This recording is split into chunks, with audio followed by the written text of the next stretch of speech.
Nation one election में जो high level committee की रिकमेंडेशंस थी उसको एक्सेप्ट किया है।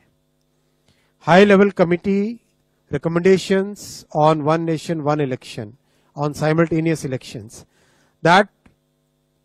those recommendations have been accepted today by the Union Cabinet.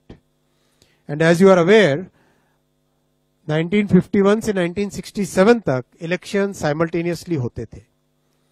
उसके बाद में 1999 में लॉ कमीशन ने अपनी 170th रिपोर्ट में रिकमेंड किया था कि one election to Lok Sabha and all legislative assemblies in 5 years होना चाहिए, जिससे कि देश में डेवलपमेंट चलता रहे।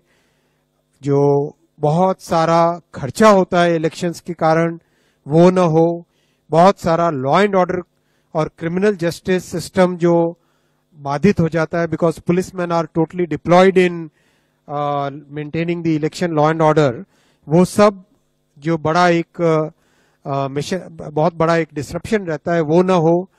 और एक तरीके से जो आज का यूथ है और आज का जो भारत है, जिसकी एक एस्पिरेशन है कि डेवलपमेंट तेजी से हो, चाहे इंफ्रास्ट्रक्चर का हो, चाहे एजुकेशन का हो, हेल्थ केयर का हो, चाहे एम्प्लॉयमेंट अपॉर्चुनिटीज का हो, चाहे मैन्युफैक्चरिंग का हो, उसमें इलेक्शन के प्रोसेस से बार बार जो बीच में एक तरीके से उन सब को एक स्मूथ तरीके से डेवलपमेंट चलता रहे।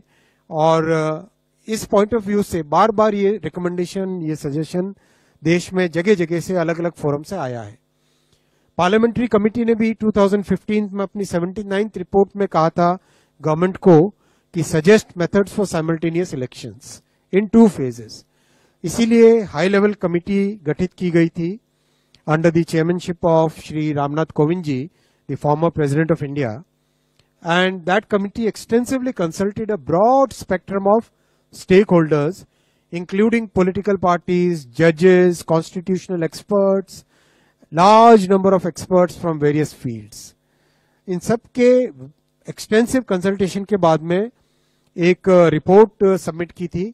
वो रिपोर्ट आपको ऑनलाइन अवेलेबल है, ये वेबसाइट आपके सामने रखा हुआ है और आप यहां से ऑफिशियल वेबसाइट से डाउनलोड करना। Cyber security is more important, right?